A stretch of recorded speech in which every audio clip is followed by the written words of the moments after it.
Hello YouTube, welcome to a beautiful, I think it's almost 80-degree day. Beautiful day for a ride. A little humid, very sunny, not many clouds, but wonderful day for a ride. Although this weekend might change. Following the ups and downs of spring, it went kind of cooler, hotter, cooler, hotter. It was 93, I think, a few days ago. Now it's back into mid-70s, almost 80. But then in a few days here, we're supposed to get, in Minnesota in June, we're supposed to be getting temperatures of a few days in 100, 101, 102 range. So, yeah, it's going to be a hot one. And with that, whenever that comes here, it gets nice and humid too.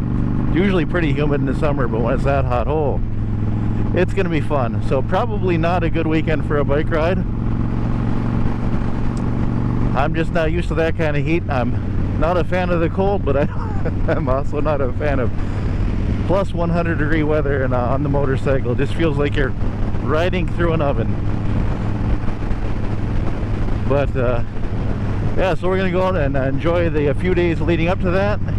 And then right after that, it's supposed to drop. Ooh, look at that little squirrel. It's supposed to drop. Oh, there's his dead friend. It's supposed to, what was I saying? It's supposed to drop back down into kind of normal temperatures. You know, hovering right around 80. It's more normal for this time of year, I guess. What is normal? I mean, temperature goes up and down all the time. So yeah, we'll have a few days of extremely high temperature. But it's summer, so that's to be expected. Other than that, yeah, I'll take the Vulcan out, get some of that expensive gas flowing through her. What do we have? 5.5 gallons here, I think, right now for fill this thing up. Or 5.5 gallons, $5.50 a gallon.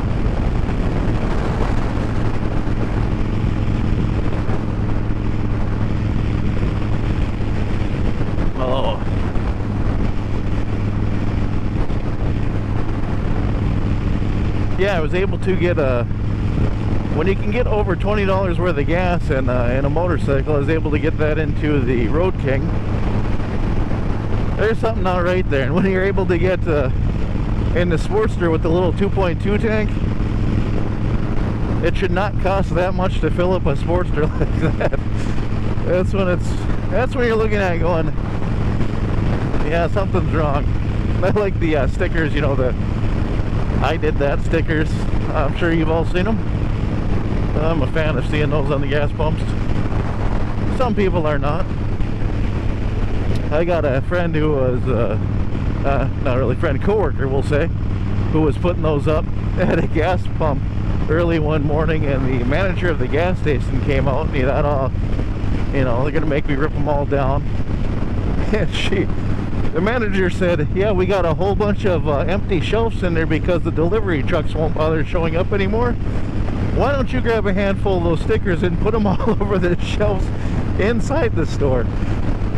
They came in and said that, you know, his stack of stickers went down significantly. We were laughing. The manager didn't say, you know, get that crap out of here. They said, well, bring those stickers on inside. We got more places where those need to go. I thought that was pretty good. Not pretty good. I shouldn't say that.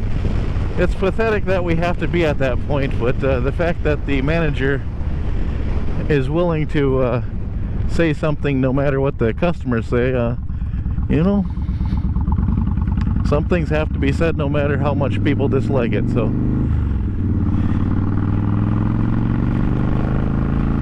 such is life. You just gotta get through this, right?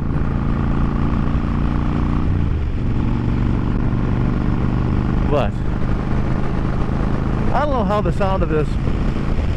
Most of my motorcycles I keep stock, but for some reason this bike, years ago when I bought it, the wife convinced me to put the aftermarket exhaust in there, and I don't know, I like a quiet bike, but for some reason when you bring this one out, I don't really regret putting the louder pipes on this one. I don't think I would do it again, but for on this one, and you know, it's nice to have one where you can go out and people hear you. Not necessarily that I want to be annoying to everybody else, but you know, when you get a little sound every once in a while, it starts to, I don't know, sound like a motorcycle should be. Makes you feel young again. How about that one? You know, you're a stupid kid and do the stupid things to the cars.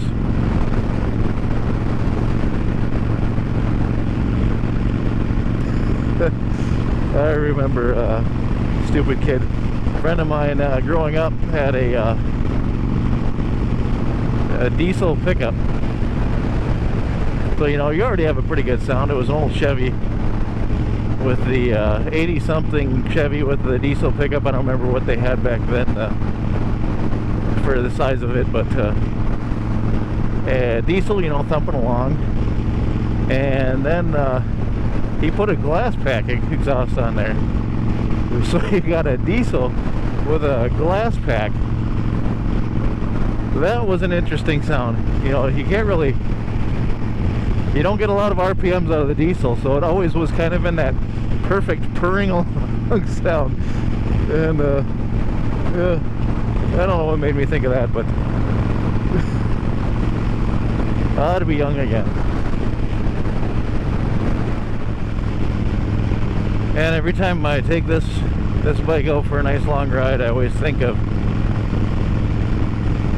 man, do I break down and get that Mustang seat for the Road King? This thing has a Mustang seat, and my Sportster, I have a Mustang and a Lepera for that thing, and also the stock seat, which the stock seat on that thing was just crap. The Sports, or the, not the Sports, the Road King, oh, they are ripping that thing all completely out, okay. The Road King, the seat isn't the worst. It's only bad if you have to take a really long trip, and even there, you know, you just get off and do a little walking in between there. And I keep thinking, I don't know, I've always loved the Mustang on this bike, and on the Sportster made the hell of a difference. The Lepera, I bought that one, and holy crap, it felt like you were put just, if you cut and made a square seat out of 2x4s and just put it on top of the bike, that's what it felt like. No give whatsoever. You sat on that thing and no give. And then it's the kind where, you know, as you sit on it for about 20 minutes, you can start to feel it sink in, and which is fine, but those first 10 minutes were, you know, not pleasant.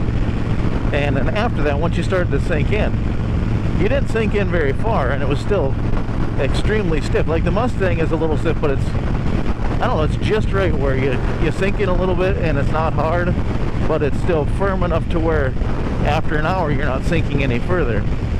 Where the Lepera was just, I mean, you sank in a little bit, but still you always had that rock hard feel. And then I was told, you know, oh, give it a couple thousand miles, and you know, it should feel a little bit better after 1,000, but give it 2,000 miles just to, you know, really break it in. And then at 5,000 miles it would be perfect. And I rode that thing, I put 2,500 miles on that seat on the Sportster, and it didn't change at all. I mean, from the first day I bought it to that mile 2,500, it was identical. I didn't notice any difference in the give right off the bat, or even after you know, 10, 15, 20 minutes of riding. It still felt exactly the same. So that's when I thought, no, I wanted to give that brand a chance, because I heard some people who, you know, I know some people just love them, and I don't know. They're very stylish seats. They look very nice, and that's what I thought, oh, if it's as comfortable as they say, and they look pretty cool, you know, the Mustangs are very comfortable, but they're kind of, you know, just normal seat looking, where the Lapera kind of fancied it up a bit. But nope,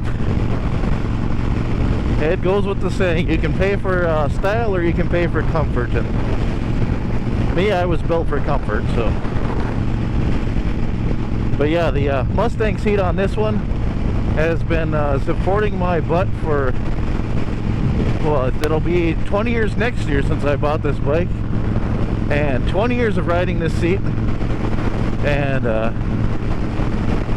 it still feels great. I mean, it's not wore out, I don't sink in, it's still just perfect.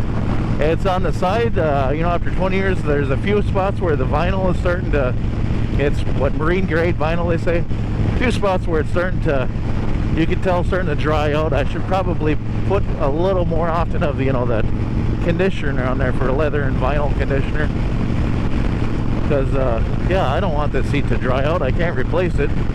I don't think Mustang still makes a seat for a 2003 Vulcan. Maybe if I, you know, send it off to them, they'd recover it, but I don't know what that would cost. So maybe there's an upholsterer somewhere. I happen to know one who used to do work. I don't know if she still does. Maybe I could call in a favor if I ever need that thing recovered. But yeah, anyway, the kind of rambling on about that, but yeah, if you guys are ever up in the air about a seat, Mustangs are very comfortable. The only thing holding me back on the Road King is there's two options. There's the one with the standard, they call it the standard, but everybody I hear says it pushes you forward an inch and keeps you at the same exact level. And there's the extended, which puts you back inch and 3/4 from the standard. But it also, I haven't really got confirming. I keep hearing conflicting details as to whether that one raises you up, and I'm not the tallest guy. I'm 5'9", so there's my concern, is I don't want the one that pushes me forward on the Road King, and I also don't want to be pushed. I can be pushed back a little bit, but I don't know if I want the height.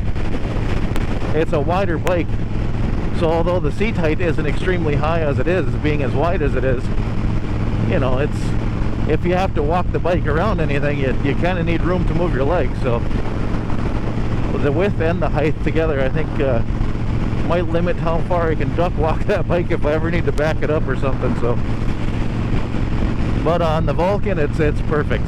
On the Vulcan, it's actually a little bit, just a hair lower than the stock, I think. It's been a while since I've done the stock, but I remember comparing the two back then, and a little bit lower, a heck of a lot wider, and just a hair back more. But for this bike, it's just perfect. And this one comes with the old wide bars, and I don't know, just gives you that Cadillac ride going down the road. You know, the bike just says you can sit on me all day as long as you don't try and be too nimble. And that's exactly what this bike is perfect for. But anyway, I'm kind of rambling on. Sorry if I'm boring you, and thank you if you made it this far, I guess. But oh yeah, look at the wind is kind of coming up here. Look at the grass. But anyway, where was I?